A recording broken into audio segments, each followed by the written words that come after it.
because Bryan Green is here with us, and we're talking about how to help your kids learn more efficiently, more effectively, easier, and guess what? They actually retain more. What?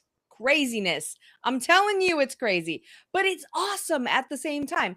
And Bryan is an expert in helping kids do that with this amazing tool that he's created.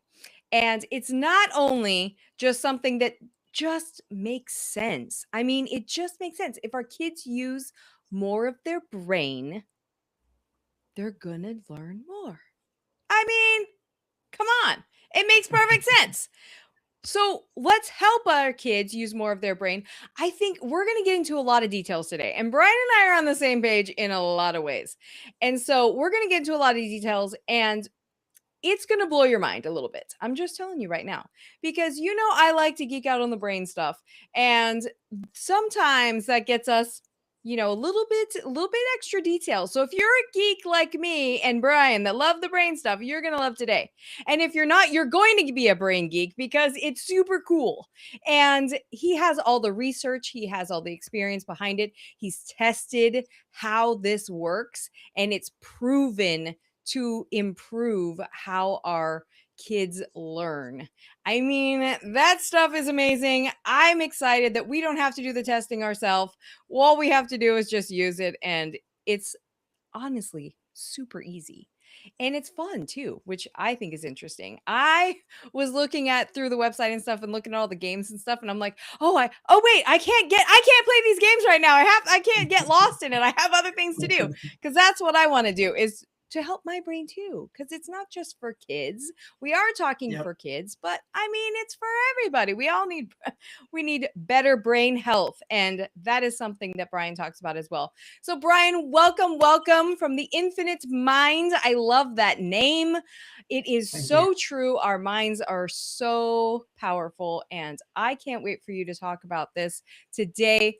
Bryan, please just tell us a little bit about, how the heck did you even get started this in the first place? And why are you so passionate about brain activity and activating more of our brain?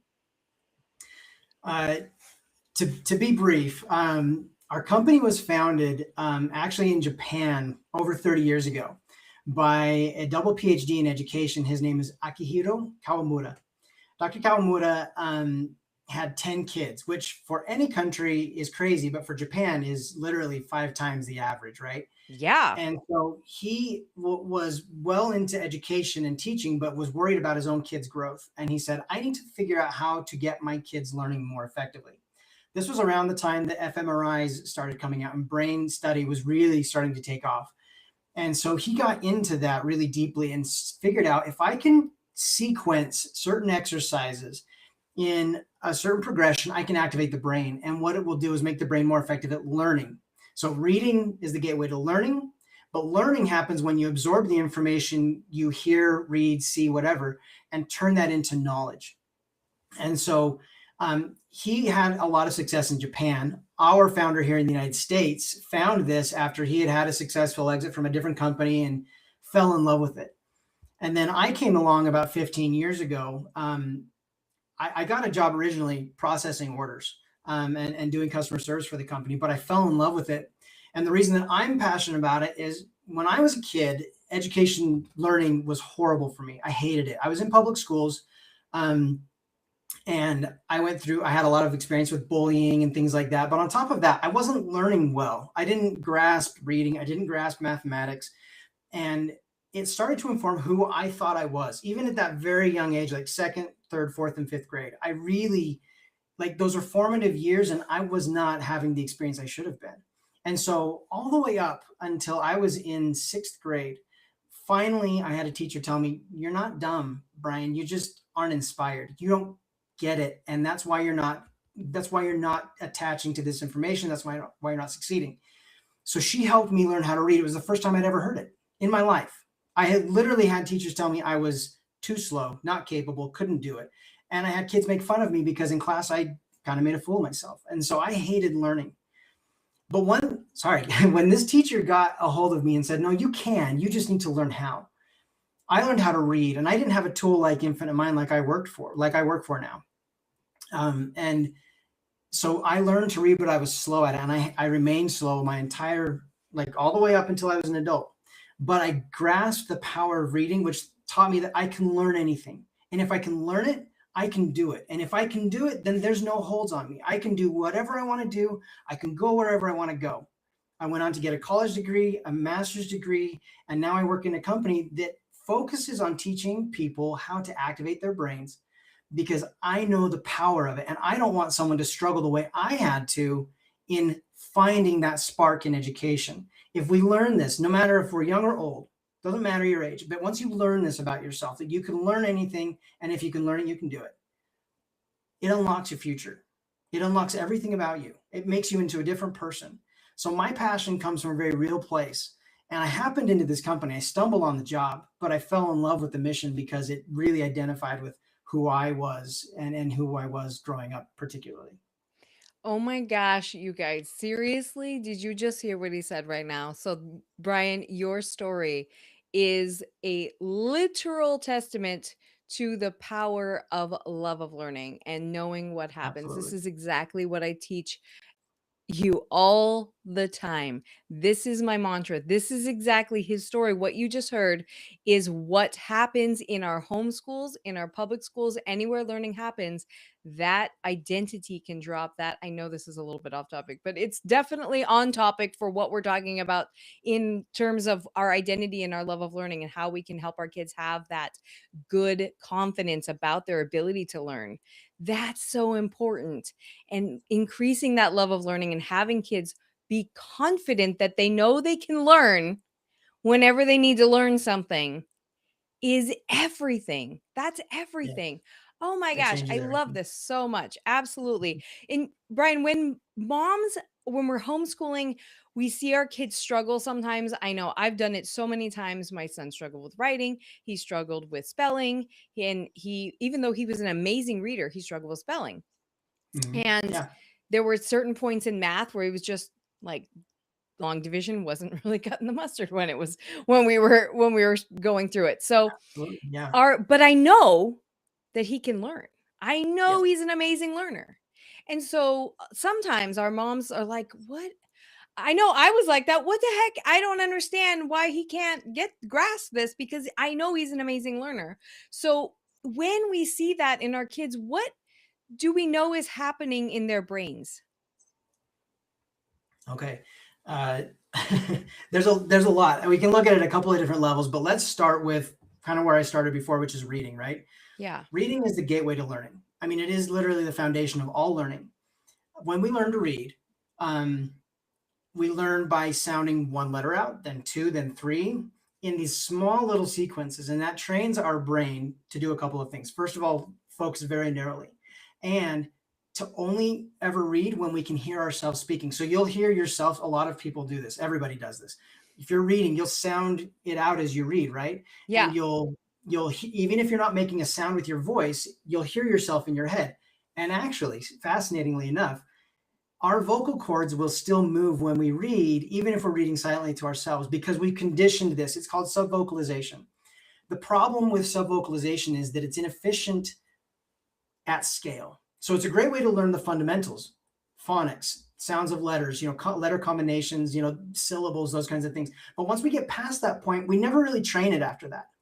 But our brains evolve past that and become hyper processing machines. I mean, we can process so many thoughts and concepts and perform multiple functions all simultaneously. So when we know our kids can learn, they sit down and learn technology in a heartbeat. They do things in an instant. They play games and never struggle. And then you're like, no, sit down and learn. I know you can do this. And it's like somebody put the brakes on, and they can't. They're not the same kid even. That's what's Yes. happening in the brain. The brain is not engaged. It's not primed for this. It's not conditioned for this. And depending on how far along you are, it's probably been told by this point by experience, you can't actually do this. So just stay Yes. disengaged. You don't need to do this. We're going to be released for, a break or whatever here in a little bit. So just tough it out. We're going to just kind of be a little obstinate right now. And that struggle is literally happening in the brain every time we sit a kid down to learn, if they're not primed for that experience. That sounds so familiar, doesn't it? I love it. I love it. Yes. And I find that fascinating. I did not know that about the vocal cords. That's so interesting. And as you were saying that, I'm thinking about how our brains develop. You're talking about how they get hyper focus Hmm. or hyper Hmm. active, and we can do super processing. So when we become good readers, we're actually reading 4 or 5 words down the sentence, and but our brains, our eyes haven't caught up with it, but in our peripherals we're still reading that, which is really interesting, and we anticipate the next word, we anticipate Yeah. what's happening, which Yeah. It's is like why reading some music. what's that? It's like reading music. Your hands will be Yes. playing something, but your eyes and your brain are moving ahead. And if Oh, you can't coordinate the difference between those things, you can't perform music, but you also can't perform cognitive, functions like reading, learning, memory synthesization, all that kind of stuff. that's so good. And that's the reason also when kids are reading language that is it's different from what they're used to. For example, when I read aloud Treasure Island, first of all, pirate talk is hard. And so when we were doing a read aloud for Treasure Island, I struggled through that book because I was reading out this pirate talk I'm not used to reading. And so I struggled with the words, just that Mhm. tonation and all of that. And I wasn't even trying to do voices necessarily, but you're trying to get through that because your brain is thinking one language and then you're reading a certain other language. It's just really fascinating. You see, we're geeking out here. I love it. It's so awesome.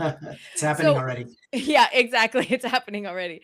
So when we see our kids struggle, we think it's lack of motivation, and sometimes it looks like that, and it can be. And but that root cause of that might be a neurodiversity, might be a learning, challenge, but it could also be like what Brian was talking about, some of those other thinking that we have from our previous experience and our brains not being activated. So let's talk about that activating thing. What in the world does that mean to activate our brains? Okay, so and we've done this in two different studies, so I'm confident in what I'm saying here. But when we most of us, even adults, will read without specific training or brain cognitive training otherwise. When we read, we activate two particular parts of our brain. It's called the Broca's and the Wernicke's areas. Those parts of the brain are language centers, and they are auditory processing centers, meaning that's what you're using right now to hear me speak. Your Broca's and Wernicke's area right here and around here in your brain are actively processing the language. But when we read, we evolved first speaking. And so we evolved Broca's and Wernicke's area in the brain. Long time down the road, we invented written language, which we taught through spoken language. And so we Mm, crammed reading into those language centers, those auditory processing centers, even though it's a visual practice. And we're actually needing to turn that into information and knowledge. And so what happens is um, our brains aren't actually ready to process information collectively. Our brains are broken down into basically specialized compartments that do different functions and have different responsibilities throughout our brain. When we learn in a multi-sensory environment where a teacher can say something, you can read, you can hear, audio tape, whatever, all those kinds of things. When multiples of those things are engaged, multiples of the area are engaged, of the brain, are engaged. Most of the time when we're reading, when we're asking kids to engage with learning, they're not. They're using those two areas. And that's why we have to read things 2 and 3 times, because we're actually literally forcing information through that listening part out into the rest of the brain. And so we require memory and repetition to accomplish that. So the way we activate both sides of the brain can be done through this series of cognitive training that we have, these exercises. And so what we have done is we combined reading exercises and vision therapy, the actual vision therapy, and mental stimulation, rapid mental processing stuff like puzzles and things like that, into a sequence of exercises that activate these different compartments of the brain all at one time. So, in 7 to 10 minutes of exercise, of training, and it is exercise, but in 7 to 10 minutes of exercise, you can activate all of these different parts of the brain, not just this language center right here, but the front of your brain, the prefrontal cortex, is responsible for high level reasoning, rationale, connecting dots, forming new knowledge. And then you've got, all these different parts of your brain, and they all do different things. The visual cortex learns new concepts, and your memory centers are doing different things. And if they're not activated together, you literally have to just pound that information in. If you can activate the brain, what we have found, and we've done this through studies, is we don't just make you faster or better at reading, we help you process information and turn it into knowledge and make it available for use. And that's like the gold standard of education, right? I mean, a grade at its very best is an indication that a teacher, whether it be a mother or a teacher in a school, has passed information and the student can regurgitate it. But the gold standard of learning is turn this into knowledge and make it useful to improve your life. That's what we're trying to accomplish. That's why engaging the whole brain is critical. And you can do it with simple exercises that take, like I said, 7 to 10 minutes, and you're done. This is so fascinating. I love this. This is what we were talking about, the warm up, basically exercising your brain. I'm thinking warm up for physical exercise. So it's the same thing, right? So when Mhm. you're going to do exercising, you want to trigger the whole body to say, "Hey, we're moving now. We're going to get the blood flowing. We're going to access these different muscle groups, and we need to just get our muscles ready to move, ready to work out." And I love that. I think that's so important for our brains to consistently do that. And I know that on your website, you're talking about even just doing that on a regular basis for older people as well, activating Mhm. their brains for brain health in general. But for our kids, that is key to say, "Hey, we're learning." And I know that I teach learning happens everywhere all the time. So if we're doing that, then there's not necessarily, "Oh, this is learning time here and then this pocket is learning time there." We can use this periodically throughout the day. I'm totally jumping the gun here. I know we're going to talk about this later, but Uh, my brain is going now. You've got my brain going now, Bryan. So we can activate our kids' brains throughout the day to learn all kinds of things everywhere, right? yeah. And learning is a physical exercise. Like, I mean, and I mean that very literally. So in the brain, when you learn something, what you're doing is literally forming a new neural pathway. That is a physical thing that happens in your brain. And what that does, it becomes essentially like a footpath or a conduit for chemical synapses to run up and down. And that's how new knowledge is formed. It is an actual physical process. So it makes sense that warming the brain up for that activity would be effective at making it happen faster and last longer, right? Just like going to the gym, just like running. You don't want to Yeah, run a marathon if you haven't done your warm-ups. You right. don't want to train or go to practice if you haven't spent the time getting your muscles ready, getting your joints ready. It's the same thing with the brain. It is an actual physical process that happens. And if you don't warm it up, it can't do it as effectively, period. 100%. Absolutely. And I'm thinking about our students at home when they're going to do studies or when we're going to do something that even might be a little challenging.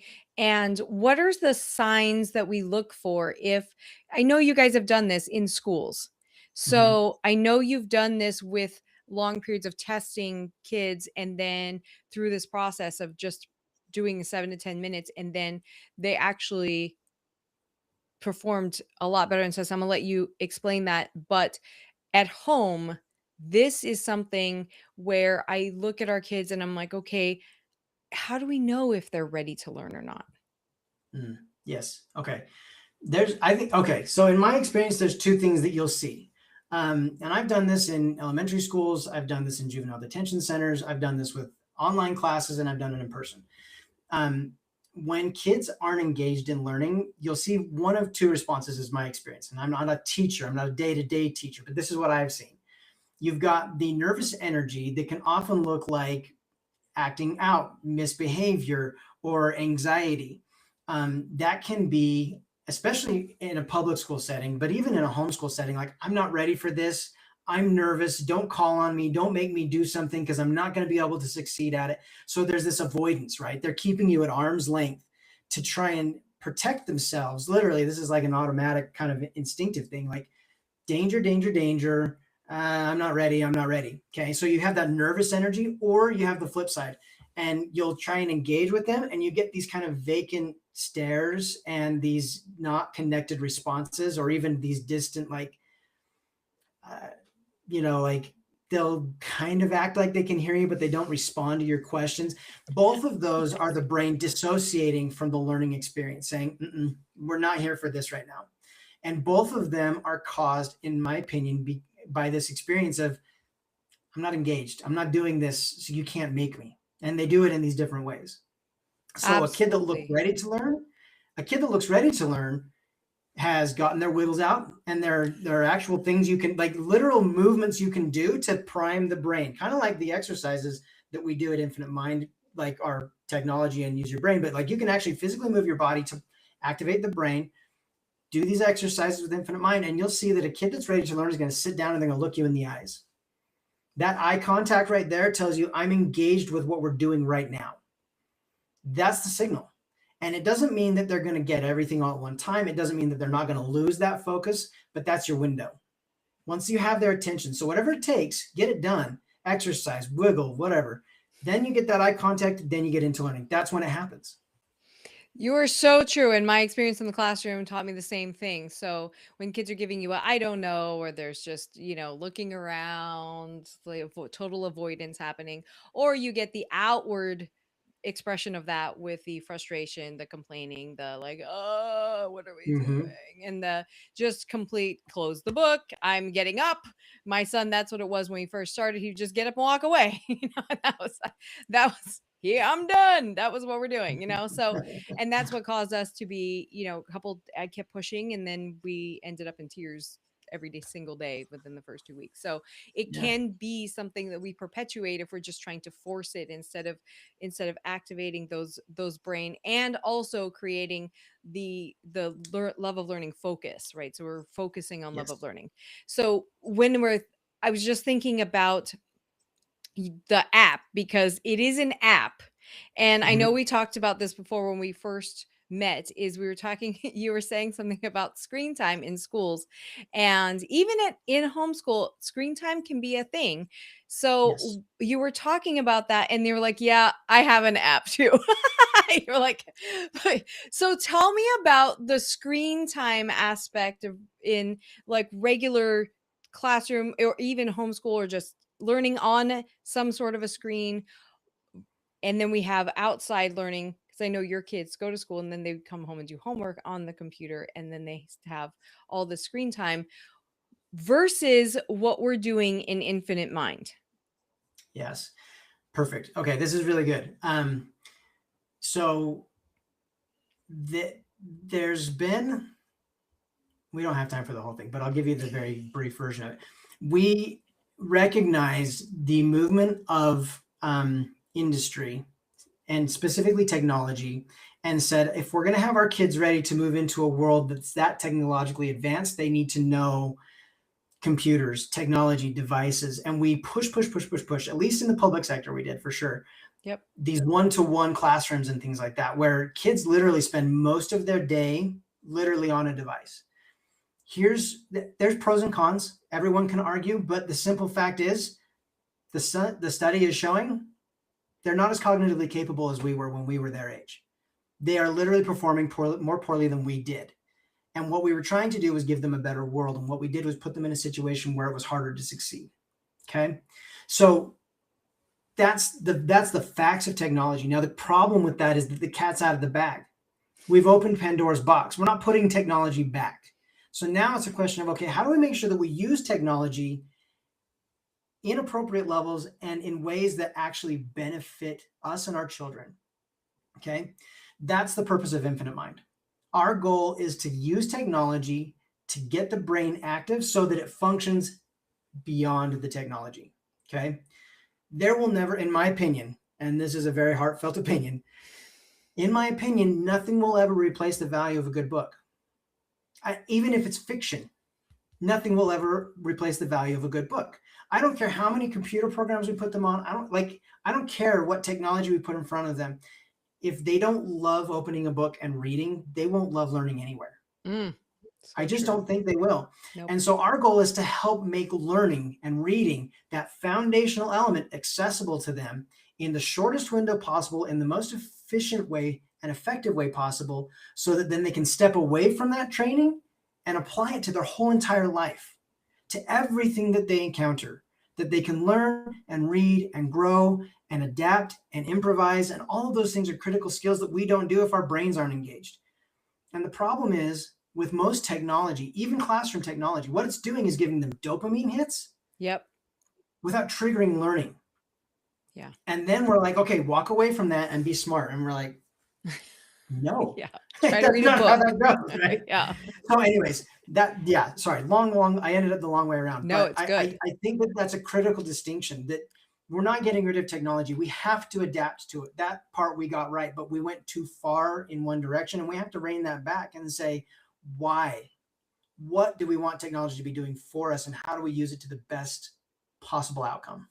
That's so, so, so important for us to understand. And one of the things that I teach with my Inspiring Lifelong Learning Academy members is the 3 types of screen time. So, not all screen time is bad screen time. We just have to understand how it's being used and what it's being used for, and to make sure that it supports our goals and Yes. our learning expectations and what we want for our kids and our end goal. And we're trying to raise a child, or we're trying to actually raise an adult. Let's just be honest. We're trying to raise an Yeah. adult who is confident, who is independent, who has critical thinking skills, and who can take information and say, I can think about this and evaluate it according to what I know, according to what I'm learning from other sources and other people. And then I can make an informed decision. I can make my own choices about things. And that's really, really important when we're thinking about screen time and activating our brains. Is we want our kids, before they access things like online classes or things that even AI has given us, a lot of, it's giving us things instead of us evaluating it. And I see such a difference. We could do a whole podcast episode on that. Oh my gosh. But I see such a difference in how kids are interacting with their thinking as they're using these tools. And so I love something that helps them use that in a better way, and knowing that they don't have to go out and just take what's given to them, that they can critically think about things. So this is so, so, so important. I absolutely think it is one of the things that is one of the best things that's come out of technology, and being able to make sure that we're using it in a positive direction. And so for some of you that are, I don't want screens in my home or whatever, this might be a way to incorporate that to where we're actually using it positively and helping our kids learn more in the books. Because yeah, I'm with Brian. Me, English teacher here. We have to have books, man. And that is something that we want our kids to be able to do. We want our kids to be able to sit down and read a book without dopamine, like flashy sounds and all the things coming at us every 5 seconds, and to calm and just think. It's very, very important, because that's not how people work in general. We have to be able to interact with the world in that way. So for moms that think that this has been a daily struggle for them, their learning is kind of hard, how is this going to change for moms? What would you be using this technology change for moms? Specifically, like, how do we use Infinite Mind? Is that what you're saying? Or How brain do we training? use it, and how do you think it would affect our ability to homeschool? With a product like ours? Yeah, Well, yeah. here's what I like to recommend. Um, it's like going to the gym. Okay, you can say you go to the gym regularly if you go once every January 2nd, right? Yes. I go regularly to the gym, right? But do you get the benefit out of it? No, you do not, right? I mean, or you can say, I go to the gym regularly. I go once a week for 4 hours. You're just going to burn your body out. You can't do anything. If you say, I exercise regularly for 15 to 20 minutes and my body's in the best shape it's ever been in, and I'm as old as I've ever been or young as I've ever been, then you created a system for your body that helps it perform at its peak. This is the same concept with Infinite Mind. It takes 7 to 10 minutes. If you do it at the beginning of every day, right before you have them sit down and start their lessons, you're basically using it as your warm up, as your attention activity, or whatever you want to call it. But you're bringing them from, I'm at home, I'm doing whatever I'm doing, I'm going into the classroom, and now I'm engaging with learning. You do it, you use it as that transition period, and you do it in a way that accesses a little bit of the screen piece of it, right? But we are essentially priming the pump. We're warming the engine up and getting it ready to run so that then they go into the first topic of the day and they go throughout the day. Their brains are ready to absorb, receive, process, and utilize information. 7 to 10 minute investment, day long learning. And what happens, you'll see your kids will start by being frustrated because our program will literally push them faster than they can read. The first thing that but it's like trying to get ready for your first race and go, I'm never going to run that far. But then with time, you find that, oh no, I can do a little more. I can do a little more. I can do a little more. So we use this interval training. It'll go fast. It'll push them beyond what they're comfortable with. But what that does is going past our point of comfort means that it elevates our comfort level a little more every time.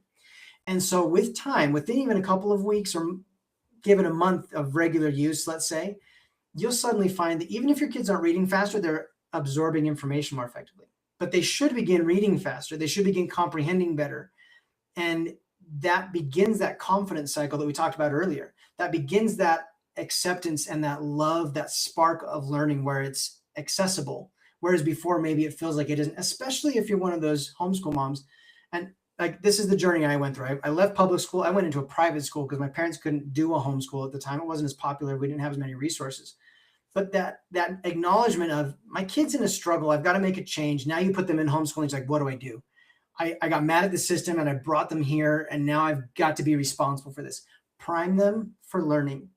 It takes 10 minutes. Their brains are active and then they're engaged. And then you start to see them absorb information, recognize success, experience it, and then have a desire and a thirst for it. Then you've unlocked everything. Then you've really given them the opportunity to love learning and grow. Once they see that they can do it and they have a couple of successes under their belt, they get hungry for that. But until we're, especially in that transition out of like, this is not a great environment to now you're in my environment, what do I do? That transition process has to build something positive for them so that you've done something good for them, that they recognize the shift and that it's positive and that it's going to be to their betterment. That process happens faster than I think most of us realize when we really are committed to it. Don't just start pumping information in. Prime them, get them ready for it, and then they will absorb it on their own. Yeah, this is such a great opportunity, and I love the way that you frame that as just a habit. It's a great opportunity for us to help build our culture that, like I teach all the time, to inspire that high level of learning. So we have to get it high first, and then we can keep it that way with something like this that really helps them to access that consistently. And Yep. that's so powerful, Brian. I'm so excited about this. So amazing. And we definitely do think a lot alike about how we want our kids to end up at the end and be inspired to and confident to learn more. And Brian, how can anybody contact you? How can moms get in touch with you and find out about Infinite Mind? You can go to our website, infinitemind.io. You can email me. It's just Bryan, Bryan, at infinitemind.io. You can download our app for free. Just search Infinite Mind on any of the app stores and it should be there. But we are always open to however we can help you. Give us an email, shoot us a chat. We'll be happy to help. Absolutely. Thank you so much, Brian, for being and sharing with us today. You have so much knowledge. I know we just tapped only the surface of everything that you guys are doing and all the benefits of that. And I think we're going to be hearing from you again for sure. I know that. All right. So Absolutely. I want to make sure that you take advantage of just checking out I found the website to be very engaging. And so check out the website, just go check it out and just consider what you can use that for and how you can use that as part of your daily routines and habits. It's so cool when you think about, and it just makes sense when you think about accessing the brain and getting more of it going as a little warm up for an exercise, just as you would do movement. And hey, like Brian said, movement is great too. You got to get the wiggles out. If you have resonated with this at all today, if you've resonated with me, then make sure that you go wherever you're watching this, wherever you're listening to this. Please like and subscribe and follow. It makes such a difference in how we can access new podcast guests that are super powerful, and how this information gets out to more families that really need this. I mean, think of all the amazingness you had today, and just share this episode with somebody who also homeschools who could use the same thing. This is so powerful. And also, if you are so inspired to leave a review on Apple Podcasts, please send me a screenshot of it. You can DM me or email me, mentor@thefreedomscholar.com, and you can just send me the screenshot, and I will send you a free guide, which I normally sell, but a free guide on how the 3 things that you can do right now that are foolproof to increase level of learning in your home. You guys are amazing. Thank you so much for joining us today, and I will talk to you again next week. Bye-bye. Bye.